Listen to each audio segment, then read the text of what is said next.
તો કોકદાડો નેટવર્ક છૂટી જાય, મારા નેટવર્કમાં મારા ટાવરમાં કોઈ નેટવર્ક ના છૂટે।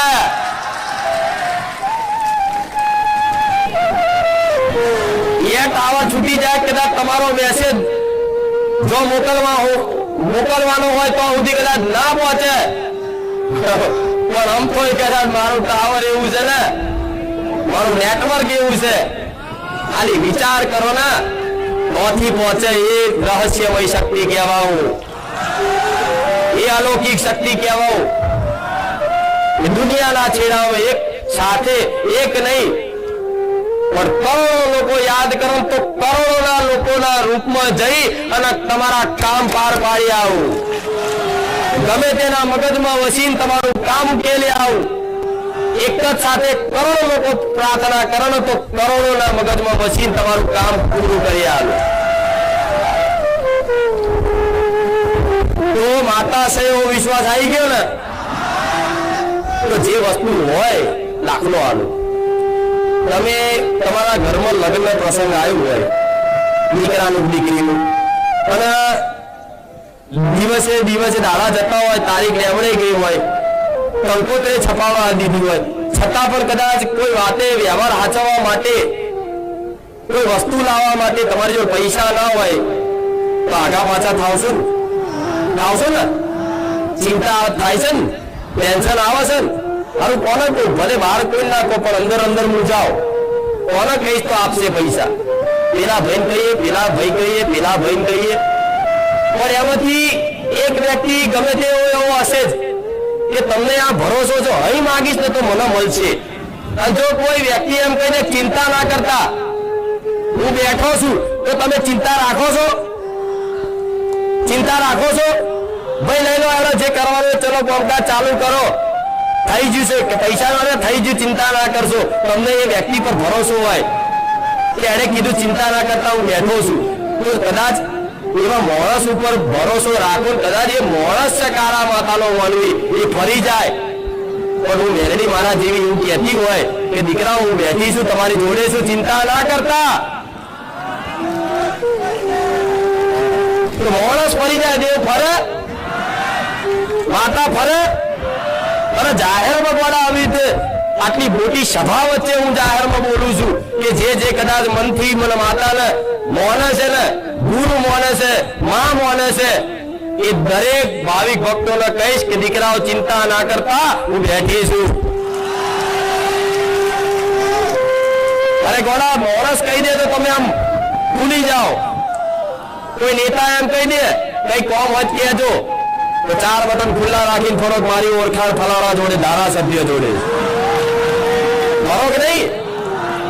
દાદાગીરી કોક ના કરો, પાછળ કોક નો સપોર્ટ છે, આ શું ખોટું? પણ એ તો કદાચ તમને એક વખત કીધું હોય ફરી જાય, પણ હું માતા કહેતી હોય કે દીકરા હું બેઠી છું, તો કોઈની જરૂર પડશે? કોઈની નહીં પડવા દઉં।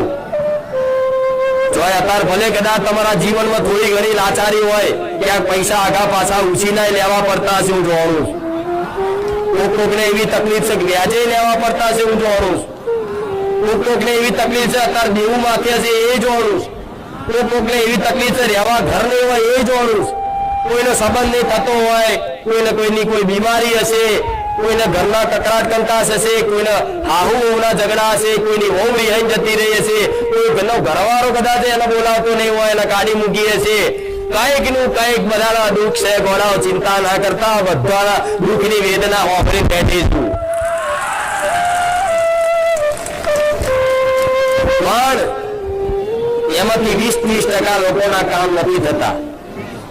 આટલા લોકો આવતા હોય એમાંથી 30% લોકોના કામ નથી થતા।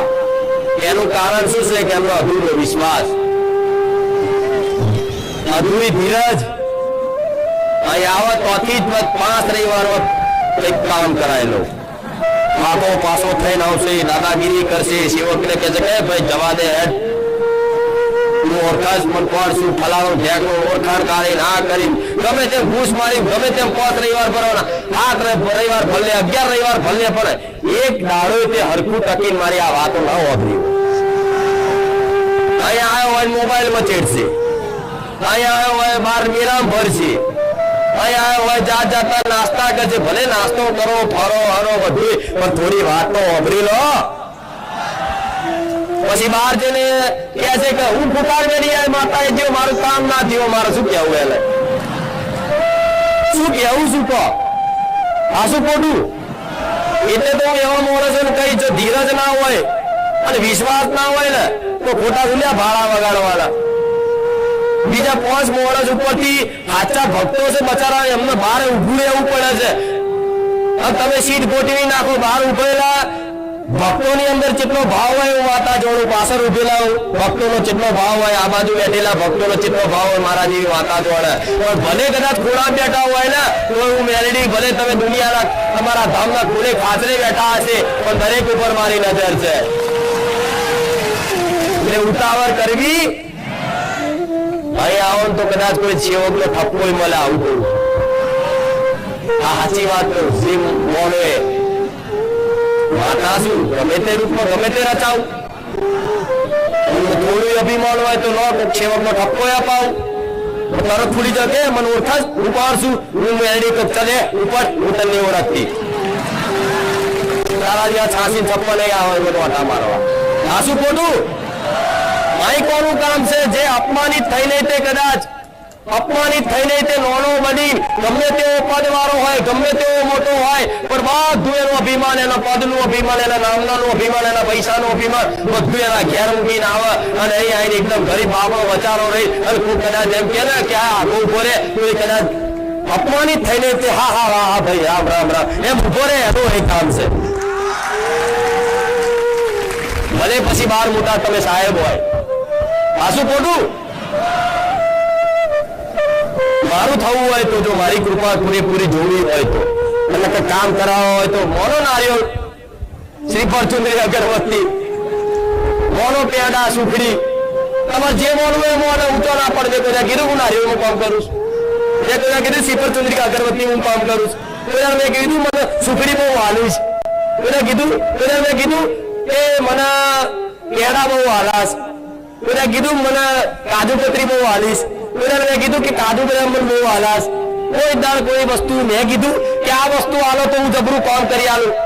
અરે તમે જે મોનો એમથી મારો કોઈ મતલબ નહીં, પણ તમે બોલ્યા છો અને તમારી શ્રદ્ધા કદાચ જોઈ, તમારો વિશ્વાસ જોઈ અને તમે શું બોલો છો એ મને ધોન નહીં હોતું, તમારું કામ પૂરું પાડી આલું. પણ ખાલી તમારી એટલી ફરજ છે, તમે જે બોલ્યા છો બસ એ પૂરું કરજો. તમે 5 નારિયેળ બોલ્યા હોય તો 5 નારિયેળ બોલજો, પૂરા કરજો. તમે શ્રીફળ, ચુંદડી, અગરબત્તી મેં બોલ્યા હોય તો શ્રીફળ, ચુંદડી, અગરબત્તી મૂકજો. તમે જો જે બોલ્યા છો એ મારા ધામમાં ચડાવજો. ક્યારે હું માતા એવું નહીં કહું કે તમે શ્રીફળ, ચુંદડી, અગરબત્તી સિવાય આટલી વસ્તુ મૂકો. હું માતા તો કહું સુધી કહીશ, તમે જો ઘેર બેઠા શ્રીફળ, ચુંદડી, અગરબત્તીની માનતા રાખીશ તો તમે દુનિયાના મંદિરો ધામમાં આવું કર્યું હશે એ કદાચ એની જગ્યાએ કે લાવો 100 રૂપિયા મેળવીએ, મારા ધામમાં એવા 100 રૂપિયા ના મળતા. હવે હા, હરકની વસ્તુ જુદી છે, હરકની વસ્તુ જુદી છે. પણ જો તમે મોન્યું છે કે માં બધું કરીને થાક્યો, બધી જગ્યા ફરીને થાક્યો, જાત જાતના ભાતના ભૂવા કર્યા, જાત જાતની વિધિઓ કરી, જાત જાતના ટોટકા કર્યા, માં આટલા વર્ષોથી ફરીએ છીએ, માં અમારા ઘેર અમારા માતાના અજવાળા ચમ નહીં થતા, અમારી માં ચો જતી રહી છે.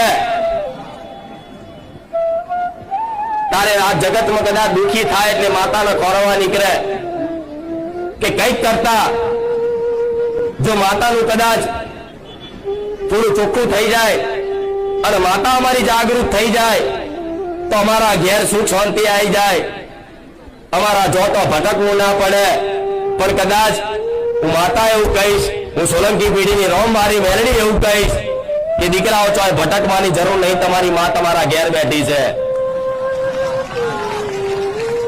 ચોય જવાની જરૂર નથી, દુનિયાના છેડામાં જવાની જરૂર નથી. બસ ખાલી થોડું ઘણું સાચું જ્ઞાન લઈ અને થોડી ઘણી જીવનમાં કદાચ સત્યના માર્ગ ઉપર ચાલવાની ખાલી હિંમત કરો. નીતિ નિયમ થોડા પડાય એટલા પાડો, પણ જીવન તમારું કદાચ અંધકારમય જતું હોય તો એને થોડું પ્રકાશમય બનાવવાની કોશિશ તમે થોડી કરો. ભલે કદાચ તમારા કોઈ સામર્થ્ય ના હોય, તાકાત ના હોય, પણ તમારી પ્રાર્થનામાં એ તાકાત છે કે અસંભવનું સંભવ બની જાય, એનું નામ માતા કહેવાય. પણ દેવી શક્તિ આગળ ગોડા સોદા ના કરતા, તમારા કામ કરે ના કરે પણ એની પર વિશ્વાસ રાખજો.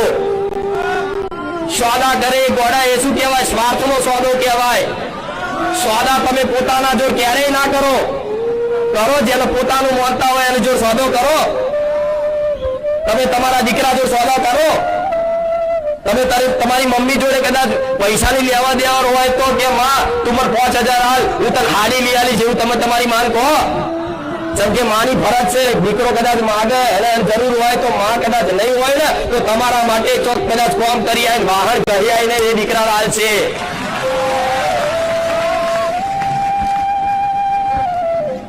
એ રીતે કદાચ જે ભાવિક ભક્તો વાપરતા હોય તો પોતાની કુળદેવી આગળ અને જેને પોતાની મોતતા હોય એની આગળ સોદા ના કરતા. દેવને બધી ખબર છે, એને બધી જ ખબર છે, એક એક વસ્તુની ખબર છે. તમારા જીવનમાં શેની જરૂર છે, જેની ખોટ છે, તમારી માં ધ્યાન રાખીને બેઠી છે. અને દીકરાઓ ખાલી એક વખત સમર્પણ તો કરી જુઓ, એવી વ્યવસ્થા કરી દેશે ને તમારા જીવનની, તમે એવો અનુભવ કરશો કે માં હું કશું નહીં કરતો, ચમનું મારું જીવનનું ગાડું જાય, મારી માં જોવાના છે. અને અનુભવ મારા ધામમાં આવ્યા પછી કેટલાને આવો અનુભવ ત્યાં છે. એમાં મારી જા આવ્યા પછી અમારું ચમનું હેડ જ અમને નહીં ખબર પડતી, પણ મારી ખુખાર મેળવી અમારું કામ અટકવા નહીં દેતી. છેલ્લી ઘડીએ માં અમારી લાજ રાખી લે છે.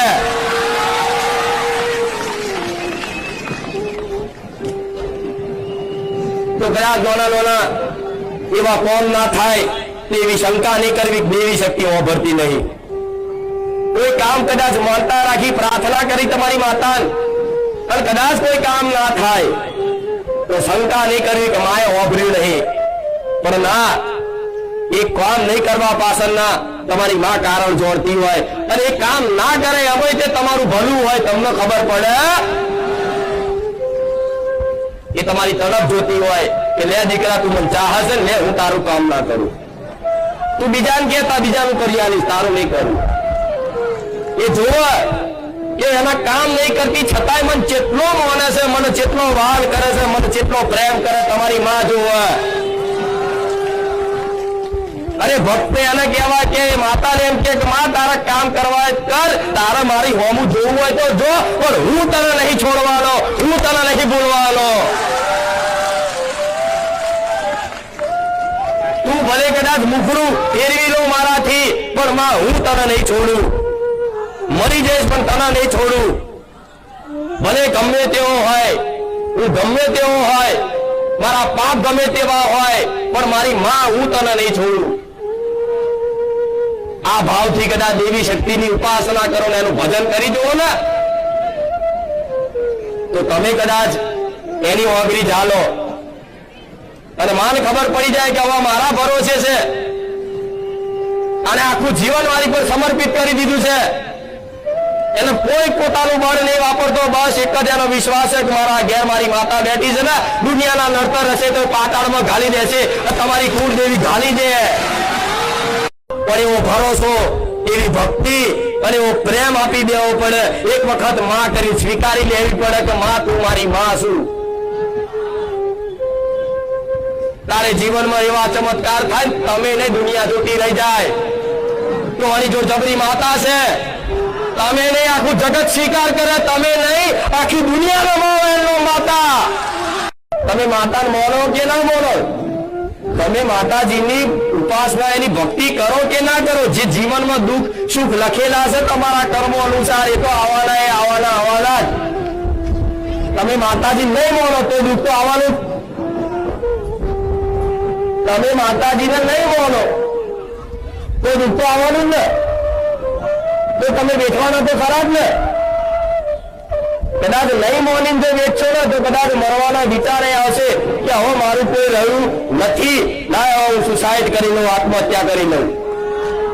પણ જયારે આવું દુઃખ આવી જાય અને એક બાજુ તમારી માનો થોડો ભરોસો હોય ને તો તમને મનમાં એક અંદરથી છે ને એક પ્રેરણા થાય, મારી માતા બેઠી છે, ચિંતા નહીં કરવી, એ છોડ જે હોય બધું પતાવી દેશે મારી માં. તો એક વિચારે તમારી માતા પ્રત્યેનો, મારા જેવી મેરડી પ્રત્યેનો આવતો હોય કે કુકાળ મેરડી બેઠી છે, ભલે પહાડ જેવું દુઃખ આવી જતું, આ સહન નહીં થતું, માં તું જોજે જોજે જોજે, તો હું જોતી જોડાવ, મરવા નહીં દઉં, ઘોડા ડૂબવા નહીં દઉં, ચિંતા ના કરતા. માતા નહીં હોય, માતા કદાચ ભક્તિ નહીં કરો તો દુઃખ આવવાનું છે, વેઠવાનું એ વેઠવાનું છે. તો એના કરતા કદાચ માતાના ભરોસે થોડું વેઠી લો. આ શું ખોટું? જો માતા દુઃખ આવવાનું જ છે, તમે જેવા કર્મો કર્યા, કર્મો અનુસાર ચક્ર ચાલતું હોય છે. સુખ દુઃખ એ કર્મોનું ફળ છે. તમે શુભ કર્મો કર્યા હોય, સારા કર્મો કર્યા હોય, એના ફળ સ્વરૂપ તમારા જીવનમાં સુખ આવે. તમે ખોટા કર્મો કર્યા હોય તન મન વચનથી, બરાબર, તો એના ફળ સ્વરૂપ તમારા જીવનમાં દુઃખ આવે. તો તમે પાપ પુણ્ય જીવનમાં નથી કર્યા છે દરેકે. થોડું પાપે કર્યું, પુણ્ય કર્યા છે. કદાચ પાપ વધારે કર્યા, પુણ્ય ઓછા કર્યા, કોઈ પુણ્ય વધારે કર્યા પણ પાપ ઓછા કર્યા. પણ આ સંસારમાં કોઈ એવો મનુષ્ય નથી કે જેનાથી કોઈ પાપ કર્મ ના બન્યું હોય. તો આ સંસાર પ્રત્યે તમે ભરોસો રાખો છો, પણ તમારો ભરોસો આ સંસારમાં તૂટે છે ને. છેલ્લી ઘડી બધા હાથ અદ્ધર લઈ લે છે. જો ભરોસો હતો ને તોય હાથ અદ્ધર લઈ લે. તારે તમને દુઃખ લાગે કે આ બધા ઉપર ભરોસો રાખી આજ હું દુઃખી થયો. તારે દુનિયા જુઠ્ઠી દેખાય, નઠારી દેખાય, સ્વાર્થી દેખાય કે આ સંસારમાં મારું કોઈ નથી. તો સાચી જ વાત છે, આ સંસારમાં તમારું કોઈ નહીં થાય જ્યાં સુધી તમારી જોડે કંઈક છે જીવનમાં. જ્યાં સુધી તમારી જોડે કંઈક છે જીવનમાં, કઈ યોગ્યતા લાયકાત છે, બે પૈસા કમાવશો, કઈક વસ્તુ છે તમારી જોડે, તારે આખો સંસાર તમારી જોડે કદાચ તમને ભાવથી પાણી પીવડાવશે, ખાવાનો ચાલો ભાવ પૂછશે. જેદાર આ કશું નહીં રહ્યું ને એદાર એ જ સંસાર લાત મારી ઉતારશે કે આ ભાઈ કોણ છે, હું તમને ઓળખતો. તો આવા સંસારના ભરોસે રહેવાય? આવા માણસોના ભરોસે રહેવાય? તો ભરોસો કોનો કરાય? મારા જેવી માતાનો ભરોસો કરાય. અરે સુખમય ભાગીદાર રહું, દુઃખમય ભાગીદાર રહું. એક વખત કદાચ જો બોલી જાઉં ને કે દીકરા ચિંતા ના કરીશ, હું બેઠી છું, તો તમે ભૂલી જાઓ, મેરડી ના ભૂલું. તમે મન છોડી દો, હું તમને ના છોડું. તમને પરાણે પકડીને મારો સરળ બતાવું કે દીકરા તું અવરી દિશામાં જાય છે, લોકો પર ભરોસો મૂકી દે, દુનિયા પર ભરોસો મૂકી દે, એકમાત્ર મારા ભરોસે થઈ જાય. જો તારું જીવન ધન્ય ના બનાવી દો તો, અને મારા ભગવાને રચના રચાઈ હોય, તારે આ બધું કદાચ ગાદીના આયોજન થતા હોય, લાખો ભાવિક ભક્તો મારા પારે આવતા હોય, લગન મારા ભગવાન વગર ગોળું નહીં હલતું. એને હોપ્યું છે, કર્તવ્ય હોપ્યું છે મારા દીકરા, અને મારા દીકરાના માધ્યમ રાખીને હું મેરડીયાનું કર્તવ્ય નિભાવું છું. કે તમારા જેવા લાખો ભક્તો છે ને, જે ખોટી દિશામાં, ખોટી અંધશ્રદ્ધામાં જે દોડ્યા છે ને, એમને મારા આ જ વસ્તુમાં રહી હું એમને ચુંદડીમાં આવી બોલી શકું છું. પણ તમને જેમાં વિશ્વાસ આવે છે, તમને કોઈ સાધુ સંતો જો આવા ઉપદેશ આવશે ને તો તમને મગજમાં નહીં ઉતરે. કેમ કે તમે કદાચ સાધુ સંતોની વાણી સાંભળી જ નહીં જીવનમાં, એમને બાવળ તરીકે ગણ્યા છે. નકર સંતોની વાણી એટલી પવિત્ર હોય છે ને કે આ જન્મ નહીં, જન્મો જન્મના બંધન તૂટી જાય એવી સંતોની વાણી હોય છે. પણ આ સંતોની વાણી વાપરવાનો કોઈ ટાઈમ નહીં હોતો. એમને તો ગણે કે આ તો સંસાર ત્યાગીને બહાર જતા રહ્યા છે, તો એ સંસાર તમારા માટે ત્યાગ છે, આ સમાજ માટે ત્યાગ છે. આ ધર્મ ટકી રહેલા માટે એમની તપસ્યાઓ હોય છે, એમનો પોતાનો વ્યક્તિગત સ્વાર્થ નહીં હોતા. એમની જોડે જે બધું હોય ને એ બધું છોડીને જતા રહ્યા છે એક ભગવાનની પ્રાપ્તિ માટે. અને એ એક ભગવાનની પ્રાપ્તિ કરે ને તો એના માધ્યમથી ભગવાન હજારો લોકોની અંદર એક શ્રદ્ધાનું બીજ પેદા કરે.